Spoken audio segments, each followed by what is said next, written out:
সত্য ঘটনা নিয়ে অনেক মুভি আমি এক্সপ্লেন করেছি, তেমন একটি সত্য ঘটনার উপর নির্মিত একটি মুভির গল্প শোনাবো আপনাদের। তবে এই মুভিটির বিশেষত্ব হচ্ছে এই গল্পটি কোনো একটি সত্য ঘটনার উপরে নির্মিত হয়নি, বরং হাজারো সত্য ঘটনার একটি গল্প। মুভির নাম হচ্ছে সিয়া, যার IMDb রেটিং 8.3। মুভিটি দেখার শেষে সিয়া নামক এই মেয়েটির জন্য অনেকেই কেঁদেছিল, আর ভারতের বড় বড় ফিল্ম ক্রিটিকরা বলেছিল এই মুভিটি অস্কার পাওয়ার যোগ্য। তারা কেন এমন বলেছিল তাই মুভির গল্পটি পুরো দেখার পরেই বুঝতে পারবেন। তো কথা না বাড়িয়ে চলুন মুভির মূল গল্পে যাওয়া যাক। মুভির শুরুতেই আমাদের এই সিনেমার মূল চরিত্র সিয়াকে দেখানো হয়। সে প্রকৃতির ডাকে সাড়া দেওয়ার জন্য বাইরে বের হয়েছে। সিয়ার বাড়ি ছিল ইন্ডিয়ার খুব প্রত্যন্ত একটি গ্রামে। সিয়া বাইরে থেকে ঘরে আসে। সিয়ার একটি ছোট্ট ভাইও ছিল। সিয়া প্রত্যেকদিন তাকে গল্প শুনিয়ে ঘুম পাড়াতো। দুই ভাই বোন শুয়ে পড়ে। সিয়াদের বাসা দেখেই বোঝা যাচ্ছিল তাদের আর্থিক অবস্থা ছিল খুবই নড়বড়ে। পরদিন সকালবেলা সিয়া জঙ্গল থেকে কিছু ডালপালা জোগাড় করে রান্নার জন্য। সিয়ার একটি সাইকেল ছিল। সে খুব ভালো সাইকেল চালাতে পারত। সিয়া সাইকেল চালিয়ে বাসায় আসে, আর একটু ফ্রেশ হয়ে সে তার ছোট ভাইকে নিয়ে বাইরে বের হয়। সে প্রত্যেক দিনই তার ছোট ভাইটিকে এভাবে স্কুলে পৌঁছে দিয়ে আসে। আজও তার ছোট ভাইটিকে স্কুলে নামিয়ে দিয়ে সে বাড়ি ফিরতে থাকে। পথের মধ্যেই তার সাইকেলের চেনটি পড়ে যায়। সে সাইকেলটির চেনটি ঠিক করার চেষ্টা করতে থাকে, আর তখনই পাশ থেকে একটি বখাটে ছেলে বের হয়। আর ওই ছেলেটির সাথে আরো 2-3টি বন্ধু বান্ধব ছিল। এই ছেলেগুলো প্রত্যেক দিনই সিয়াকে ডিস্টার্ব করে। সিয়া তাদের দেখা মাত্রই সেখান থেকে তার সাইকেলটি নিয়ে দ্রুত পালাতে চেষ্টা করে। ছেলেগুলো তার পিছু নেয়। এই বখাটে ছেলেটি ছিল স্থানীয় মিলের ছেলে। সিয়া প্রাণপণে তার সাইকেলটি চালাতে থাকে, আর পিছনে ছেলেগুলো তাদের মোটর সাইকেলে মজা নিচ্ছিল। তারা নানা খারাপ ভাষায় সিয়াকে উত্তক্ত করছিল, কিন্তু সিয়ার ভাগ্যটা ভালো ছিল। একজন লোক এসে তার স্কুটি দিয়ে ওই ছেলেগুলোকে আটকে দেয়। এই লোকটি ছিল একজন উকিল। সে দিল্লিতেই থাকতো। এই লোকটি সিয়াকে খুব ভালোভাবে চিনে, আর সিয়া ওই লোকটিকে অনেক পছন্দ করে। এমনকি গ্রামের সাধারণ মানুষ এই লোকটিকে অনেক ভালোবাসে, কারণ লোকটি ছিল পরোপকারী আর অন্যায়ের প্রতিবাদকারী।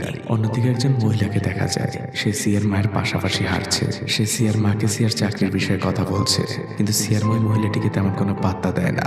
ওই মহিলাটি সিয়ার মায়ের সাথে তার বাড়িতে চলে আসে, কিন্তু সিয়া যখন এই মহিলাটিকে দেখে সে খুব বাজেভাবে রিয়েক্ট করে। সিয়ার মা সিয়াকে একটি থাপ্পড়ও দেয়, কিন্তু তারপরে সিয়া ওই মহিলাটিকে অকথ্য ভাষায় গালাগালি করে বের করে দেয়। সিয়া এমনটা কেন করলো তা জানতে পারবেন অনেক পরে, মুভির একদম শেষ অংশে। পরদিন খুব ভোরবেলা সিয়া তার ব্যাগ গুছিয়ে বাইরে বের হয়েছে।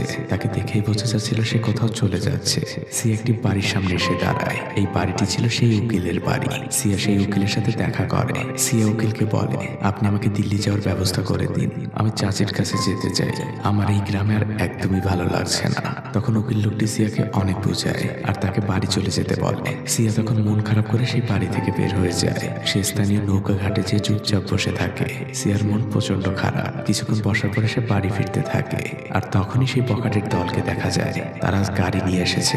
তারা সিয়াকে দেখা মাত্রই তার পিছু নেয়। সিয়া ভয় সেখান থেকে পালানোর চেষ্টা করে, কিন্তু তখনই সেই বখাটে ছেলেটি সিয়াকে একটি লাথি মেরে মাটিতে ফেলে দেয়, আর তাকে টানতে টানতে গাড়ির মধ্যে নিয়ে আসে। জানোয়ারগুলো গাড়িটি নিয়ে অনেক দূরে যেতে থাকে। এদিকে অনেকটা সময় পার হয়ে গিয়েছে। সিয়ার বাড়িতে সবাই বুঝে গিয়েছে সিয়াকে আর খুঁজে পাওয়া যাচ্ছে না। সেই উকিলও সিয়ার বাড়িতে এসেছে। সে নানা জায়গায় ফোন করছে, দিল্লিতেও ফোন করছে, কিন্তু সিয়া যদি দিল্লিতেই যেত সেই 10-12 ঘন্টায় পৌঁছে যেত। উকিল লোকটি সিয়ার বাবা মাকে নিয়ে স্থানীয় থানায় এসেছে। সিয়ার বাবা মা গরিব দেখে পুলিশ তাদেরকে নানাভাবে হ্যারাসমেন্ট করতে থাকে, নানা ধরনের উল্টাপাল্টা প্রশ্ন করতে থাকে। উকিল লোকটি পুলিশ অফিসারকে বুঝিয়ে বলার অনেক চেষ্টা করে, কিন্তু পুলিশ তাকে অপমান করতে ছাড়ে না। এবং শেষমেশ থানায় সিয়ার মিসিং রিপোর্টটিও নেওয়া হয় না। পুলিশ শুধু বলে কাল একবার খোঁজ নিতে। পরদিন তারা সবাই মিলে আবারও আসে থানায়, আর পুলিশ অফিসারটি একই ব্যবহার করে। এদিকে 2 দিন পার হয়ে গিয়েছে। সিয়ার বিছানাটি শুনশান ফাঁকা পড়ে আছে। পরদিন উকিল লোকটি আবারও থানায় যায়, কিন্তু এবার আর সে পুলিশ অফিসারের সাথে কথা বলে না। সে বাসায় ফিরে আসে, আর সেই পুরো ঘটনাটি নিয়ে ফেসবুকে একটি স্ট্যাটাস লিখে। পরদিন খুব ভোরবেলা ওই উকিলের পাশে একজন সাংবাদিক আসে। সে তার কাছ থেকে পারমিশন নিতে এসেছে স্থানীয় পত্রিকায় রিপোর্টটি ছাপাবে। যেসব পরিবর্তন হয় স্থানীয় এমপিকে দেখানো হয়। সে পত্রিকায় খবরটি পড়ে, আর সেই এমএলএকে সে জিজ্ঞেস করে যে খবরটি পড়েছে কিনা, যার ছেলে এই কাজ করেছে। এমএলএ বিষয়টি উড়িয়ে দেয়, কিন্তু এমপি বিষয়টি খুব সিরিয়াস ভাবে নেয়। সে 7 সাথে সাথে স্থানীয় থানার প্রধানকে ডেকে পাঠায়। এমপি কেন এত সিরিয়াস সে বিষয়ে জানতে পারবেন, সেটাও অনেক পরে। 2-2-4 মিলবে। পুলিশদের নির্দেশ দেওয়া হয় আজ সন্ধ্যের মধ্যে যেন আসামিদের গ্রেপ্তার করা হয়। বিকেল বেলা এক ঝাঁক পুলিশের গাড়ি একটি পরিত্যক্ত বাগান বাড়ির চারপাশ ঘিরে ফেলে। বাড়িটি ছিল একটি মাঠের মাঝে, তার চারপাশে কিছুই ছিল না। পুলিশ চারদিক থেকে বাড়িটিকে ঘিরে ফেলেছে। পুলিশ সদস্যরা বাড়ির ভেতরে প্রবেশ করে। আমরা সেই মিলের ছেলেকে দেখতে পাই। সে ওখান থেকে পালানোর চেষ্টা করে, কিন্তু পুলিশ সদস্যরা তাকে ধরে ফেলে। একে একে সবাইকে গ্রেপ্তার করা হয়। আসামিগুলোকে গাড়িতে ঢুকানো হয়। আর আমরা এই প্রথম এই বাড়িতে সিয়াকে দেখতে পাই। দুজন মহিলা পুলিশ সদস্য সিয়াকে কাঁধে ভর করে নিয়ে পুলিশ ভ্যানের দিকে আগাচ্ছে। পুলিশের গাড়িগুলো থানার দিকে রওনা হয়। গাড়িগুলো থানায় পৌঁছে যায়। আসামিগুলোকে জেলে ভরা হয়। আর সিয়া খুব ধীর পায়ে পুলিশ ভ্যান থেকে নামে। তার হাঁটতে অনেক কষ্ট হচ্ছিল। আমাদের আর বুঝতে বাকি থাকে না সিয়ার সাথে কি হয়েছে এতদিন। একজন মহিলা পুলিশ সদস্য সিয়াকে খুব ভালোভাবে গোসল করিয়ে দেয়। পরদিন হসপিটাল চেক আপ শেষে সিয়াকে নিয়ে স্থানীয় কোর্টে আসা হয়। সেখানে সিয়ার বাবা মা উপস্থিত ছিল। সিয়াকে দেখে তারা দূর থেকে চিৎকার করে কাঁদতে থাকে। একজন মহিলা জজ সেখানে উপস্থিত ছিল। সে সিয়াকে সম্পূর্ণ ঘটনা খুলে বলতে বলে। অনেকদিন পর আমরা সিয়ার মুখ দেখলাম। সিয়ার মুখ দেখে ওখানে সবাই আটকে উঠছিল। সিয়া এবার এই 8 দিনে তার সাথে কি কি ঘটেছে তা ধীরে ধীরে জজকে খুলে বলতে শুরু করে। প্রথম 3 দিন ওই জানোয়ারগুলো শুধু সিয়ার সাথে খারাপ কাজই করেছে। তাকে এক ফোঁটা পানিও খেতে দেয় নাই। সিয়াকে একটি বিছানার সাথে শিকল দিয়ে বেঁধে রাখা হয়েছিল। এমনকি ওয়াশরুমে যাওয়ার প্রয়োজন হলে সিয়াকে ওই বেডের পাশেই যেতে হতো। জানোয়ারগুলো পিশাচের মতো মেয়েটার সাথে খারাপ কাজ করেই যাচ্ছিল। সিয়াই কথাগুলো বলছিল আর কাঁদছিল। আর কোর্টে উপস্থিত থাকা সবাই সিয়ার মুখের দিকে তাকিয়েছিল। সবাই যেন কথা বলার ভাষা হারিয়ে ফেলেছে। সিয়া জজকে রিকোয়েস্ট করতে থাকে, আমি বাড়ি যেতে চাই, মায়ের কাছে যেতে চাই। সিয়াকে কোর্ট থেকে বের করা হয়। সিয়ার মা সিয়াকে জড়িয়ে ধরে। সবাই অনেক কাঁদছে। সিয়া বাড়িতে ফিরে আসে আর তার ছোট ভাইটিকে জড়িয়ে ধরে চুপচাপ বসে থাকে। অনেকদিন পর সে বাড়ির খাবার খাচ্ছে। ছোট ভাইটাকেও সে একটু খাইয়ে দিচ্ছে।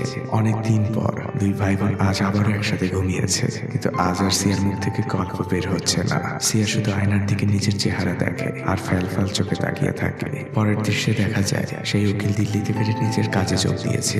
অন্যদিকে সিয়া সেও আজ দিল্লির পথে রওনা হয়েছে। বাসে বসে সিয়া শুধু গ্রামের কথা মনে পড়ছে, তার ছোট ভাইটির কথা মনে পড়ছে, তাদের কাটানো সুন্দর মুহূর্তগুলোর কথা। সিয়ার বাস চলতে থাকে দিল্লির দিকে। সন্ধ্যেবেলায় বাস দিল্লিতে পৌঁছে যায়। সিয়ার চাচা সিয়াকে নিতে এসেছে। সে সিয়াকে নিয়ে বাড়িতে আসে। সিয়ার চাচি সিয়াকে নিজের মেয়ের মতোই ভালোবাসত। দিল্লিতে শুরু হয় সিয়ার নতুন এক জীবন। সবাই সিয়াকে স্বাভাবিক করার অনেক চেষ্টা করতে থাকে। সিয়াও ধীরে ধীরে মানিয়ে নিয়েছে এই পরিবেশে। অন্যদিকে দেখা যায় ওই জানোয়ারগুলোকে পুলিশ জামিন দিয়ে দিয়েছে। এই খবরটি যখন দিল্লিতে থাকা উকিল লোকটি জানতে পারে সে খুবই উত্তেজিত হয়ে পড়ে। কিন্তু ওই লোকটির কিছুই করার নেই, কারণ দিয়ার বাবা এবং চাচা এই মামলাটি নিয়ে সামনে এগোতে চাচ্ছে না। তাদেরকে অনেক ভয়ভীতি দেখানো হয়েছে। পরদিন সকালবেলা দাত্ত নামক সেই এমপি কল আসে সিয়ার চাচার কাছে। সে দিয়ার চাচাকে খুব মিষ্টি ভাষায় হুমকি দিতে থাকে। সেই কেসটিকে না বাড়াতে বলে। সে সিদ্ধান্ত নিয়েছে যে ছেলেটি সিয়ার সাথে খারাপ কাজ করেছে তার সাথেই সিয়াকে বিয়ে দিবে। যেহেতু নেতাকে সবাই ভয় পেত, তাই তার মুখের উপর কিছু বলার সাহস কারোই নেই। সিয়ার চাচাও বলতে পারে না। সেও রাজি হয়ে যায়। রাতের বেলা সিয়া ঘুমের মধ্যে আটকে ওঠে। সিয়ার চাচি সিয়াকে জড়িয়ে ধরে। সিয়া কাঁদতে থাকে আর চাচিকে বলতে থাকে যে ছেলেটি আমার এত বড় সর্বনাশ করলো, তার সাথে এমন ঘর করতে হবে। সিয়ার চাচা এই বিয়ের একদমই বিপক্ষে। অন্যদিকে সিয়ার চাচা চাই বিয়েটা হোক, ঝামেলা মিটে যায়, না হলে তো সিয়ার অন্য কোথাও বিয়ে হবে না। সিয়া সন্ধ্যাবেলায় সে উকিলের ঘরে আসে আর তাকে জিজ্ঞেস করে ওরা কিভাবে মুক্ত হলো। আমি নিজেই তো জজ সাহেবকে সাক্ষী দিয়েছিলাম। তখন উকিল তাকে জানায় এই সমাজে টাকা আর ক্ষমতা হলে সবই সম্ভব। সে সিয়াকে বলে এখন তোমার সামনে 2টি রাস্তা খোলা, হয় চুপ হয়ে যাও, না হলে জীবনের মায়া ত্যাগ করে ন্যায়ের জন্য লড়ে যাও। সিয়া ন্যায়ের পথে বেছে নেয়। উকিল তাকে সাদা কাগজ আর কলম দেয় সিয়ার সাথে যা যা হয়েছে সবকিছু লেখার জন্য। সিয়া পুরো রাত বসে সবকিছুই কাগজে লেখে। আর পরদিন সকালবেলা সিয়া আর ওই উকিল মিলে রওনা হয় গ্রামের দিকে। তারা দুজন বাসে করে রওনা হয়েছে। সিয়া তার লেখা কাগজটি উকিলের হাতে দেয় আর বাসের পিছনে বসে উকিল সেটিকে পড়ছিল আর সিয়া জানালা দিয়ে বাইরে তাকিয়েছিল।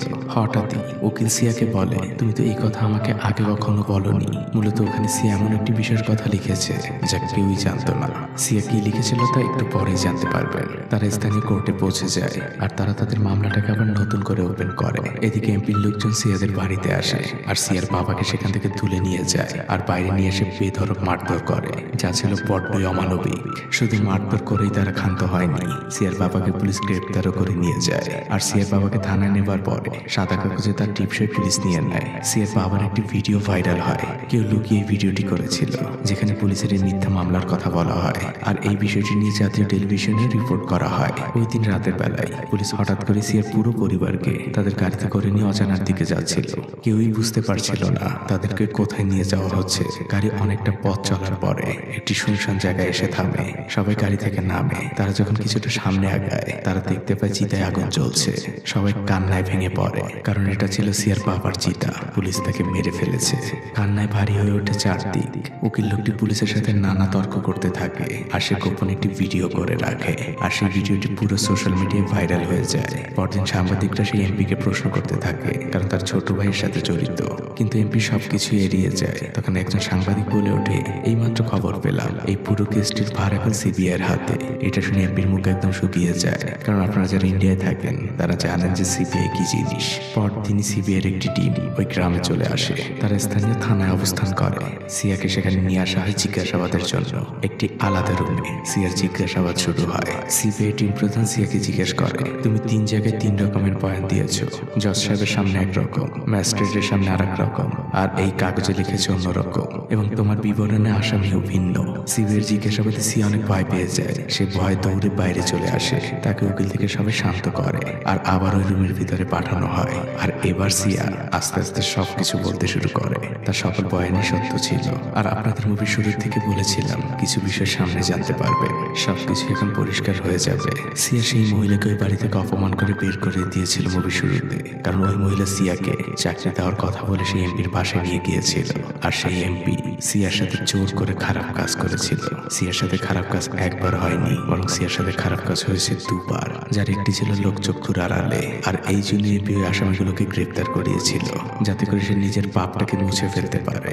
এমনকি ওই মহিলা পুলিশ যে সিয়াকে গোসল করিয়েছিল, সেও সিয়াকে গোসল করানোর সময় নানা রকম ভয়ভীতি দেখায়, যাতে এমপির নাম সে জজ সাহেবের সামনে না বলে। সিবিআই প্রধানের কাছে সবকিছু এখন ক্লিয়ার। দৃশ্য পরিবর্তন হয়। সিয়া তার বাবার শেষকৃত্য অনুষ্ঠানের জন্য নদীর পাড়ে এসেছে। সবকিছুই ঠিকঠাক চলছিল, কিন্তু হঠাৎ করেই তাদের উপরে আক্রমণ হয়। চারদিক থেকে গুলি ছুটতে থাকে সিয়াদের দিকে। তারা মাটিতে শুয়ে পড়ে নিজেদেরকে বাঁচানোর চেষ্টা করতে থাকে। কিছুটা সময় পর গোলাগুলি থেমে যায়। উকিল সিয়া তার ছোট ভাই কোনো মতে একটি নৌকায় ওঠে। নৌকা চলতে থাকে অজানার দিকে। সিয়ার কাছে এই পৃথিবীটা যেন আজ নরকের মতো। নিজের আত্মসম্মান হারালো, বাবাকে হারালো, ন্যায় বিচারটার জন্য তাকে দাঁড়ে দাঁড়ে দৌড়াতে হচ্ছে।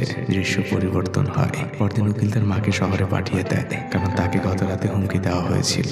আর সেই হুমকি দেওয়ার কল রেকর্ড সে সিবিআই প্রধানকে শোনায়। এদিকে ওই এমপির নেতা কর্মীরা সিবিআই অফিসের সামনে আন্দোলন করছে, কারণ তারা এমপির বিরুদ্ধে মামলা করেছে। আমাদের দেশের নেতাদের এমন কিছু চামচানামক সমর্থক থাকে যাদের দেখলে মনে হয় তাদের ঘরের মা বোনদের সাথে খারাপ কাজ হলেও তারা ওই নেতার পক্ষই নিবে।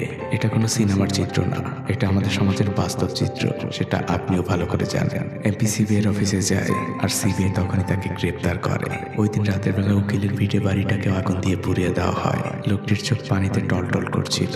ন্যায় বিচারের জন্য লড়তে গিয়ে কত কিছুই না হারাতে হলো তাকে। পরদিন সকালবেলা পুলিশরা সিয়াকে নিয়ে সেই এমপির বাসায় যায়, যেখানে সিয়ার সাথে খারাপ কাজ হয়েছিল। তারা সেখান থেকে প্রমাণ সংগ্রহ করে। পরদিন সিয়ার মা, চাচি, সিয়া এবং ওই উকিল এই 4 জন মিলে শহরে যায় সাক্ষী দেওয়ার জন্য। তারা একটি গাড়ি ভাড়া করেছে, যেটা ওই উকিলই চালাচ্ছিল। তাদের পিছু পিছু একটি পুলিশের গাড়িও যাচ্ছে শহরে। সাক্ষী দেওয়া শেষে তারা আবার বাড়ি ফেরার পথও ধরে। গাড়ির মধ্যে সবাই একদম চুপচাপ। সিয়া জানালা দিয়ে আনমনে বাইরে তাকিয়েছিল। সে ন্যায় বিচারের একটি আশার আলো দেখতে পাচ্ছে। কিন্তু তখনই একটি ট্রাকের ধাক্কায় গাড়িটি দুমড়ে মুচড়ে যায়। সাথে সাথে মারা যায় সবাই। কিন্তু তখনও সিয়ার মধ্যে থেকে জীবনটা বেরিয়ে যায়নি। এই দুর্ঘটনাও ছিল সাজানো। সেই উকিল সহ অন্যদেরকে চিতায় পাঠানো হয় আর সিয়াকে হসপিটালে ভর্তি করা হয়। তার দাদি আর ছোট ভাইটি বাইরে অপেক্ষা করছে। সিয়ার পরিবারের 2 জনই শুধু বেঁচে আছে। সিয়াকে দেখানো হয় আইসিইউর বেডে নিস্তেজ দেহটি পড়ে আছে। পাশে থাকা মেশিনটি বিপ বিপ করে শব্দ করছে। আর একটি সময় সিয়ার শরীরটি একটি নাড়া দেয় আর মেশিনটি বিপ দিয়ে জানিয়ে দেয় সিয়া মারা গিয়েছে। আপনারা কি ভেবেছিলেন সিয়া ন্যায় বিচার পাবে? ন্যায় বিচার সিনেমায় সম্ভব, বাস্তবে না। তাহলে তো তনুরও ন্যায় বিচার হতো। সিয়া তনুর মতো অনেক মেয়ে কবরে শুয়ে আছে। তারা হয়তো এখনো আমাদের দিকে তাকিয়ে আছে। তাদের ন্যায় বিচার হবে। সিয়া বা তনুর ন্যায় বিচার হয়তো আমরা দিতে পারবো না, তবে তনু বা সিয়ার ভাগ্যের পরিণতি আপনার চারপাশে যেন না হয়, সেই চেষ্টাটা আপনি করতেই পারেন। ওপারে ভালো থাকুক তনু সিয়ারা। শেষ বিচারের দিন তারা অবশ্যই হাসবে। আজ এই পর্যন্তই। ভিডিওটি কেমন লাগলো তা অবশ্যই আমাকে কমেন্ট করে জানাবেন।